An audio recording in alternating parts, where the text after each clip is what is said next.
Wake up the whole world. Now is the high time to awake out of sleep. Today I'm going to show you the seed of the new world order and also the mark of the beast that they already have. All they have to do is enforcing their law. The whole thing is tied with religion. That's why Revelation chapter 13 verse 17, the Bible says no one can buy or sell. Notice. It's a great honor for me.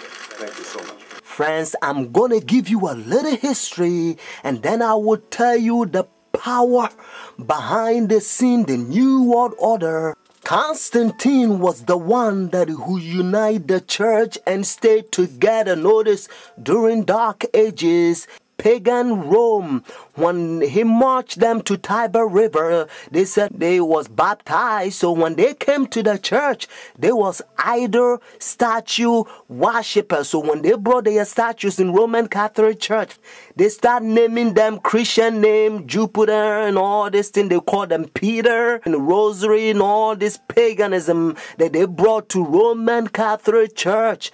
And some of the Christians they don't like, so they protest against. That's why they call them Protestants or Protestant. So they set up their Jesuit order during 1500. The reason they set their Jesuit order is to destroy the Christians that they protest against their paganism.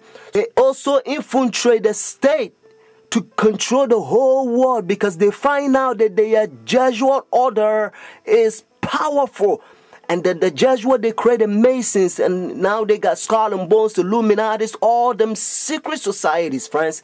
They control the whole world. And what is Obama and all them power, they all belong to secret societies. I love everybody. I don't have a choice if I want to go to heaven, but I got to tell you the truth because the whole thing is tied with Bible. The church and state is going to unite in the last days and they will bring the mark of the beast that the Bible says. So notice. You came from circumference Dam. I did, your old country. Yes. And it was successful. Successful? You have some decisions. It's not so easy with all.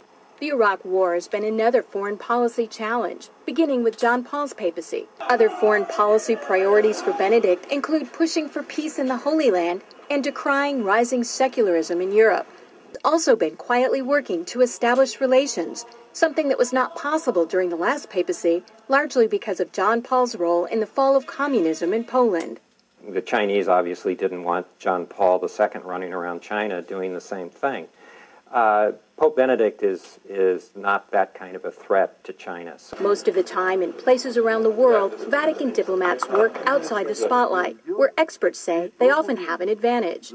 Some question how much government leaders of today truly listen to what the Pope has to say. And that, observers say, is a moral authority that can't be measured by economic strength or military divisions. A moral authority Benedict hopes to draw upon when meeting with U.S. officials and speaking before the United Nations. I'm Kim Lawton in Washington. Now we can see a new world coming into view.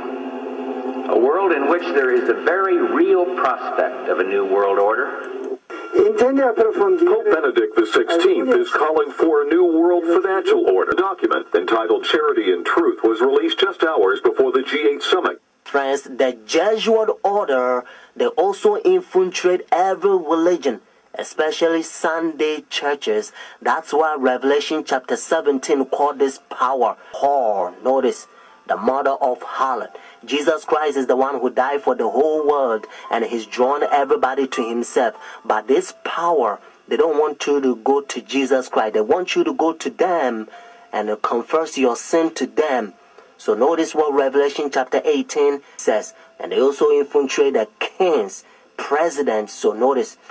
And he cried mightily with a strong voice, saying, Babylon the great is fallen and is fallen, and is become the habitation of devils, and the hole of every foul spirit, and the cage of every unclean and hateful bird. For all nations have drunk of the wine of her fornications. And notice, and the kings of the earth have committed fornication with her. Friends, now I'm going to tell you their mark. Notice this power, the mark of the beast. Because notice, if the Bible says the mark of The beast means this power has a mark. The beast is a language that God is using for this power. And they themselves, they says in their own book, the book of Catechism, the old version, notice, they say Sunday worship is their mark of authority. The new version, they don't use the word authority, but at least, thank God, they still admit it. Even the new version of Catechism, they still says they changed the Sabbath from Saturday to Sunday. Friends, the mark of the beast is not worldly speculations that sometimes you hear. Some people says, well, it's computer chip, but unfortunately you don't find in the Bible. And some people says, it's 666. But according to Revelation 13 verse 18, actually 666 help you to find the beast. What I mean is to identify the beast. But the Bible says the mark. The reason why I repeat and I kind of stretch it because I don't want you to miss it. It's a deception. Notice the mark of the beast. It's clear. It means the power, the beast has a mark. Constant to change the Sabbath from Saturday to Sunday. But unfortunately, Sunday churches, they adopt sun worship day for so many years. They don't want to get rid of it. But actually, it's a pagan sun worship day, Sunday worship. Look, even the spellings, you'll find out. Matter of fact, if you look at your calendar, Sunday is always begin as the first day of the week. Unfortunately, they will skip, and some people, they don't know, they will count Monday as the first day of the week. Because according to Revelation chapter 12, verse 9, the devil will deceive the whole world. So it's a deception. So a lot of people, the devil, he's in the process blinding the people, including the Christendom.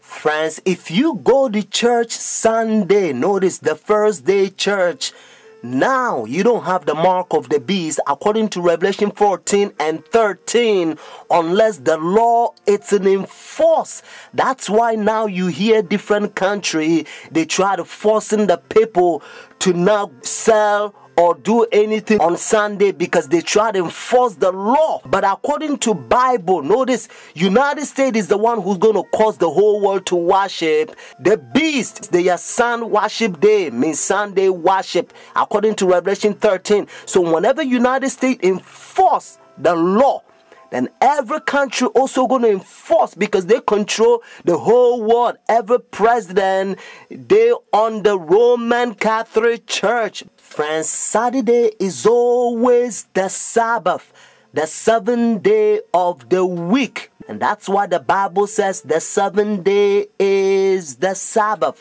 Jewish nation, even though I'm not Jewish, they still keep the Sabbath Saturday. And also encyclopedia, you will find it even different language. If you speak Spanish, Sábado means Saturday. You can also find in the Bible, according to Genesis chapter 2, verse 2 to 3, you're going to find out that God created heaven and the earth 6 days, and the seventh day he rested, and that seventh day, it's Saturday. And then Jesus Christ, remember, when Adam and Eve, they sinned, Jesus Christ came to redeem our soul, and he finished his work 6 days, Friday afternoon. Remember, that's why they call it Easter Friday or Good Friday. It says it is finished Friday, and then he rested Saturday, just like he rested Genesis chapter 2, verses 1 to 3. And Sunday, the early day in the morning, you will find in the book of Luke chapter 24, verses 1 to 3. You will also find in Luke chapter 23, verses 50 to 56. The seventh day is always Saturday until Constantine 321. He changed it from Saturday to his own pagan sun creation worship day. The devil behind the scene. You are about to see the power. God is going to fill us with his outpouring just like he did it for the first century, the Apostle Church. And then we're going to go forward and preach the loud cry, the third angel's message. We're going to protest against their pagan sun Worship day means they are Sunday worship. And then Jesus Christ will come, just like Bible says, if the day is not short, no flesh will be saved.